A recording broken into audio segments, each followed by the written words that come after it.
Hey there, this is Jen Wade, part of the core team here at Springs Church. We just want to say thank you so much for joining us and listening to our podcast. We are praying that it encourages you and it inspires you.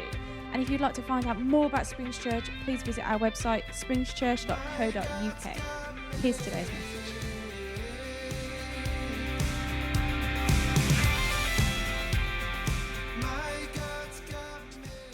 message. We're actually continuing our theme, which we started about 3 or 4 weeks ago, called Follow Me.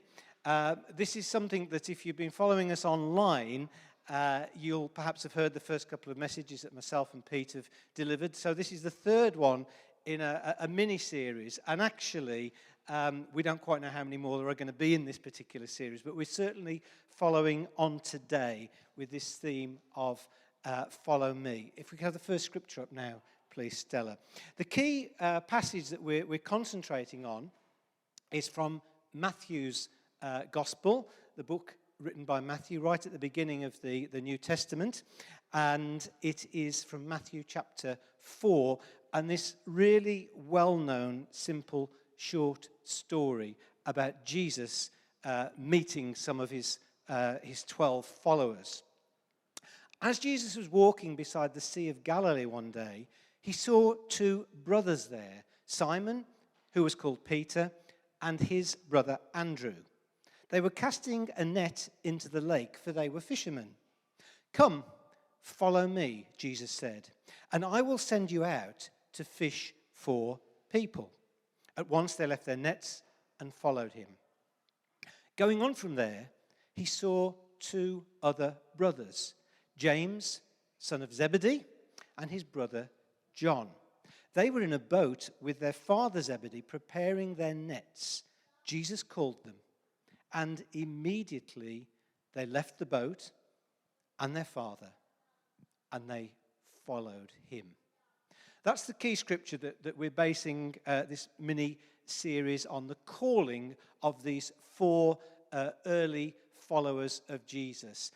Simon, Peter, and his brother Andrew, James, and John. 4 of the 12 followers of Jesus. These 4 people were all fishermen, as we read.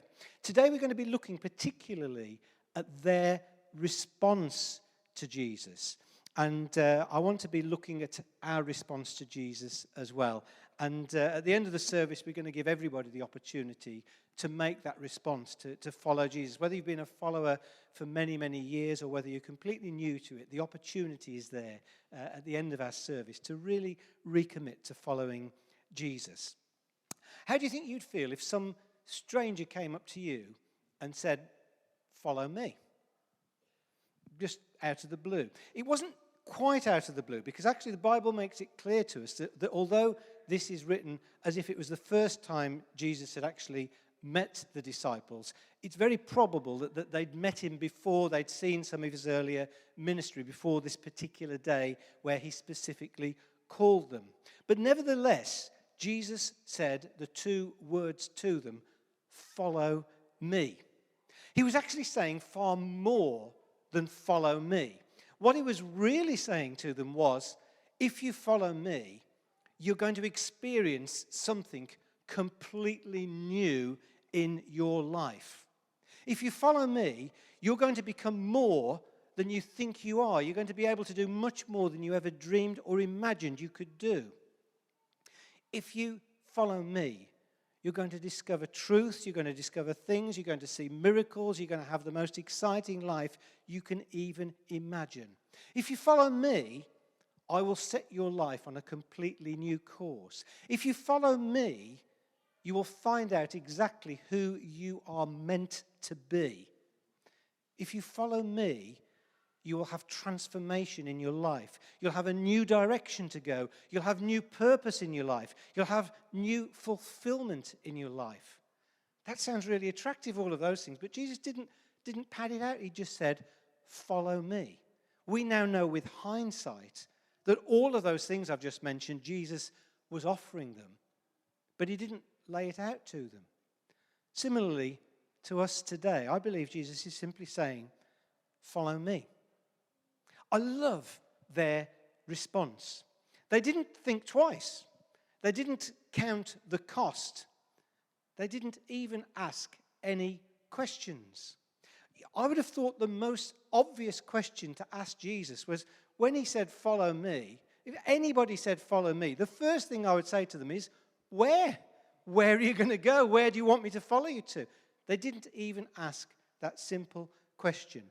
As far as Peter and Andrew are concerned, they left their nets at once.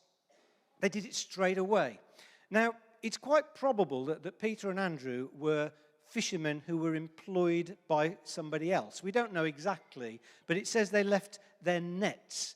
It was possibly just a job that they had. Now, if Jesus kind of calls you, particularly out of a job that you don't really like, well, that might not be too much of a calling, had it? They were called out of a job. James and John, on the other hand, the sons of Zebedee, they were sometimes called the sons of thunder because they were real boisterous people. It also says that immediately they left their boat and their father. Undoubtedly, James and John were working in the family business.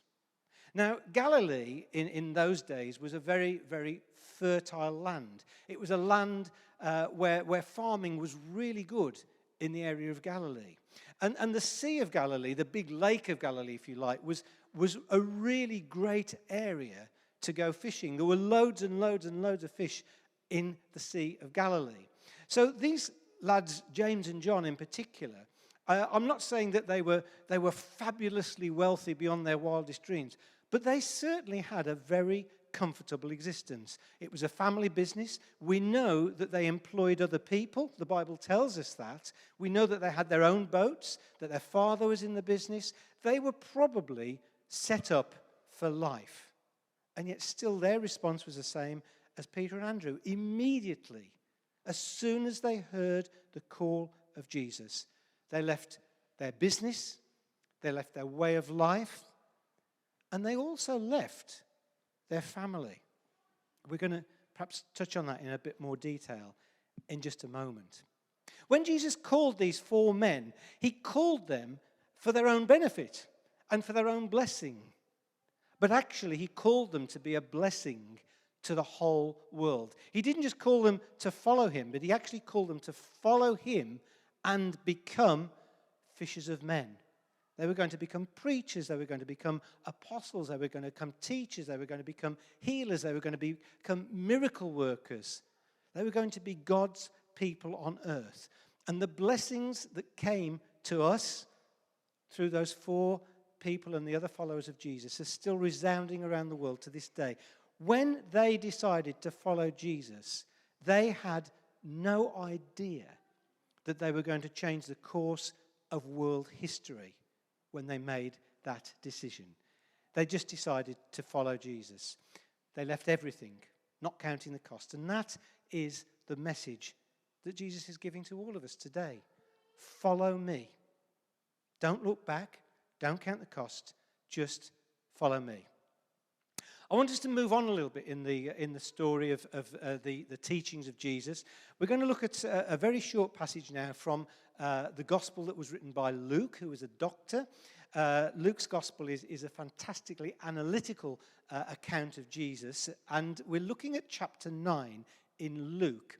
If you've got a Bible there, if you have, it's great. If not, it doesn't really matter. But if you look at Luke chapter 9, Luke chapter 9 is an absolutely amazing chapter. It contains so much. At the beginning of Luke chapter 9, Jesus calls his 12 disciples, his 12 followers, and he sends them out. And he tells them, not a difficult challenge at all. He said, I want you to go out. All you've got to do is drive out demons, heal the sick, and preach the gospel. That's what he called them to do, right at the beginning of the chapter. We then hear the story of Jesus feeding 5,000 people miraculously. You know the story of the loaves and the fishes. We have that story in Luke chapter 9. Just after that, Peter does a famous proclamation where for the first time Peter actually realizes that Jesus is the Messiah, the Son of God. And we have this passage which is amazing where Peter says, you are the Messiah, and Jesus says, yes, and your name is no longer Simon, but you're going to become Peter. I'm going to build my church on you, on this rock. Jesus then talks to them a little bit about the fact that he's going to have to die. We then hear the story of Jesus taking Peter and John up a mountain where he has this amazing encounter with God on the top of a mountain called the Transfiguration, where Jesus meets with Elijah and with Moses on the top of the mountain, and these two disciples see this thing where Jesus is actually transformed. They see Jesus for the power and the glory of who he really is, all in the one chapter. He then comes down from the mountain. He then drives a demon out of a boy that's been possessed since birth. He then decides he's got to set off to Jerusalem. It's coming towards the end of his ministry. I've got to go to Jerusalem. And he decides to go a difficult way. He decides we've got to go through Samaria, which was not an easy way to go because the Samaritans didn't like the Jews in those days. But he says, no, we've got to go to Jerusalem. We've got to go the quickest way, and we're going to go through Samaria. All of that happens in Luke chapter 9. And then we get to these verses. Now, you have to realize that at this time, Jesus was immensely popular. He'd been feeding 5,000 people. He'd been performing miracles. He'd been preaching the gospel. This was a period of his most popularity, and people were flocking around him. And then, Stella, if we can get this next little passage up, at the end of Luke chapter 9, from verse 57 through to 62, we read about 3 people who meet Jesus, who are actually given the call that he gave those early disciples to follow him, or one of them actually says, I will follow you. But let's see what happens. So Luke 9, verse 57. As Jesus and the disciples were walking along the road to Jerusalem, a man said to him, I will follow you wherever you go. Jesus replied, foxes have dens and birds have nests, but the Son of Man has no place to lay his head. He said to another man, this is Jesus said to another man, follow me. But that man replied, Lord, first let me go and bury my father. Jesus said to him, let the dead bury their own dead, but you go and proclaim the kingdom of God. Still another person came up to Jesus and said, I will follow you, Lord, but first just let me go back and say goodbye to my family. Jesus replied to that man, no one who puts a hand to the plow and looks back is fit for service in the kingdom of God. Jesus was not making it easy for people to follow him. He was actually doing the very opposite. He was almost pushing them away. Now, when you have been involved in church circles for a while and you see videos of evangelists preaching to thousands of people, modern people in church, we want as many people as possible to follow Jesus. We think it's the right thing. Perhaps sometimes we're guilty of not really talking about the price of following Jesus, the cost of following Jesus. Jesus didn't pull his punches. He meets these 3 people. The first one comes up to him and says, I'm going to follow you. Jesus doesn't say, great, okay, well, you've made a response to me, so fill in this little form and come to church next week. No, Jesus says to him, if you really want to follow me, you've got to live your life by faith. If you want to follow me, you're going to have to trust in God to provide for you every day. If you follow me, you may not even have your own home, just like I don't have a home. That's the level of commitment that Jesus wants. Following Jesus means giving him complete control of your material possessions. Everything you own, you realize that you're just being lent for a period of time. It means giving control over the things that you've worked hard for. That's the price of following Jesus. This second man comes up to Jesus, and Jesus calls him, follow me. And he says, okay, Lord, yes, I'll follow you. But let me first bury my father. Now, that sounds a really reasonable request, doesn't it? Let me tell you, don't be under any illusions. This man's father wasn't dead. It wasn't that the funeral was going to be that afternoon. Basically, this man's father was poorly. He was elderly, no doubt. But he was actually saying to Jesus, yes, I will follow you, but I've got a lot of stuff that I need to sort out first. I will get around to it sometime, but I can't do it just now. Jesus' response, let the dead bury their dead, sounds harsh, but he was really saying, look, if you're going to follow me, you've got to do it now. This man is interesting because he wasn't torn between wrong and right. It wasn't that he was living a lifestyle that Jesus challenged and said, if you want to follow me, you're going to have to give up this, you're going to have to give up the other. There's lots of sacrifices for you to pay if you want to follow me. This man wasn't torn between wrong and right. He was actually torn between right and right, wasn't he? It is the right thing to look after your parents. It's biblical that you should honor your father and mother. It's the right thing to be concerned for your family. But nevertheless, Jesus says, if you want to follow me, you have to put me first. That's not just before the bad things you might be doing, but it's also before the good things in your life. It's actually even before your own family. That is a real challenge to people. That's one of the hardest things. It doesn't mean that if you become a Christian, all of a sudden you're never going to see your mum and dad again or your kids again. Of course not. But it means your priority has to be Jesus, first and foremost. Now, the third person that meets Jesus, on the surface, Jesus' response seems even harsher. Because this man simply comes up to Jesus and said, I will follow you. Can I just go back and say goodbye to my family before I come and follow you? And Jesus says to him, no one who takes his eye, no one who goes out plying and turns back is worthy of the kingdom of God. Why on earth would Jesus not have allowed this guy just to go back to say goodbye? It's good manners, isn't it? It's courtesy. If you're going to go away for a while, you ought to at least let your family know. Again, I think that what Jesus was saying here was, perhaps he realized that if that man had gone back to his family would have dissuaded him from going. Perhaps Jesus knew that man, his only opportunity to follow Jesus was there and then, and if he looked anything out of the way, if he put anything to the side, he would not actually go through with that commitment to Jesus. When they used to go out ploughing, and it still applies to this day, when farmers plough even with tractors, the way that they plough, well, the really modern way they plough now, I have to say, is that they use sat-nav.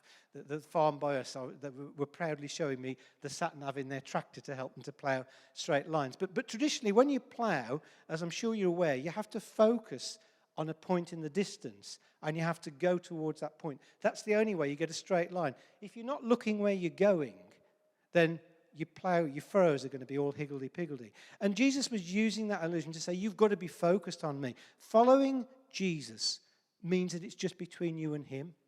You don't have to ask anybody else permission to follow Jesus. You don't have to ask anybody in your family permission to follow Jesus. You don't have to go to anybody else and say to them, I'm thinking of becoming a Christian. Is it a good idea? It's just between you and him. And Jesus was saying to this man, if you follow me, your focus must be on me alone, and it's just you and me. It's just you and me. That's the relationship that Jesus wants with us. I'm going to wrap up in just a moment, but I just want to ask you this morning, what are the nets that are stopping you from following Jesus? What nets do you have to put down to actually fully follow Jesus? Perhaps you're frightened of losing control. If you feel that you're going to follow Jesus, well, I'm not going to actually be in control of my own life. Perhaps you're worried about your reputation. Well, it's all right on a Sunday morning to come and say I'm going to follow Jesus, but what about tomorrow when I've got to go to work and face the people in the factory, in the office, and I've got to tell them that I'm a follower of Jesus? They're going to absolutely rip it out of me. My reputation is so important. Can I really follow Jesus? Am I worried about my reputation? Perhaps you're worried about the comfort and convenience of your life, and you're thinking, if I follow Jesus, just like he said to that man, what am I going to have to give up materially? Am I going to be called to a different vocation that doesn't pay me as much money as I get at the moment? I don't know what it means, but I'm frightened about the comfort that I've already got. Perhaps if you're honest, you're just a bit apathetic about it. You're thinking, well, yeah, I want to live a good life, but I don't really want that absolute all-out. When I see these people at the front at church, I don't want my life to be like that. Yeah, I want to be a bit of a follower, but I'm not really prepared to be 100% committed. That's not good enough for Jesus. Perhaps you don't feel you're good enough. Lots of people feel, I'd love to be a Christian, but I'm not good enough. That is one of the biggest lies that the devil tells anybody. No one is good enough. We are all covered by the saving blood that Jesus shed on the cross. We're all covered by Jesus dealing with the sin in our lives. No one, not one of us, is actually good enough in our own right to follow Jesus. He's not looking for people that are perfect. He's looking for people that are just prepared to trust him and follow him. I could talk about the sacrifice. I could talk about the cost. But what I actually want to do is to end up, we're going to sing that last song that we sang just at the end of the worship set together again. But I want to tell you the story about that song. If you've heard it, please forgive me, but it really does bear repeating. The main hook in that song, I've decided to follow Jesus, no turning back, no turning back, was said originally by an Indian man. You may have heard of the Welsh Revival that occurred in Wales, unsurprisingly, 150 odd years ago. And when the Welsh Revival occurred, it mushroomed around the world, and some Welsh evangelists ended up in India, and they shared the gospel to the tribes living in India. And one of them shared this gospel with a guy called Nokseng and his wife and his 2 kids, and they became Christians. I'm going to read this to you because this is the story is written. Despite opposition, the missionaries went to India. They shared the gospel. One of them shared the gospel to Nokseng, to his wife and his 2 kids. They received Jesus as their Saviour. As a result, many villagers turned to Jesus. Hearing this, the angry chief of the village gathered all the villagers. He called Nokseng and demanded him to renounce his faith publicly or to face death. Touched by the Holy Spirit, Nokseng replied, I've decided to follow Jesus. No turning back, no turning back. The outraged chief ordered the shooting of his 2 children. The arrows pierced the boys, and they fell dead immediately. Again, he demanded Nokseng to deny his faith if he wanted to spare his wife. But Nokseng responded, though no one joins me, still I will follow. There is no turning back, no turning back. His wife was then shot dead by the arrows. The chief turned to him for the final time and said, deny your faith and you will live. Nokseng said these final words, the cross before me, the world behind me, no turning back, no turning back.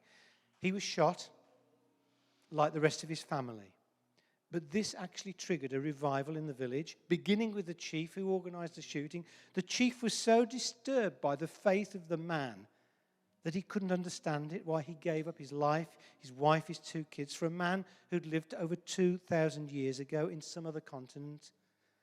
So he wanted to experience the same power that he saw in this man Nokseng's life. So the Holy Spirit touched the chief just after he'd executed this man. He confessed, I want to belong to Jesus, I'm going to follow him. The village heard the chief. They also responded, and the whole village responded to Jesus that day. That is such a powerful story. And then there was another Christian Indian missionary who heard the story and wrote this song based on those words about the cost of following Jesus. So today, I'd like us to stand. We're going to sing or hum, whatever you do behind your masks is up to you, in response. But when you sing those words, when you think about those words, when you imagine them, I have decided to follow Jesus, no turning back. I'm not pulling the punches today, guys. There is a price to be paid, but it's a price that is so, so worth it.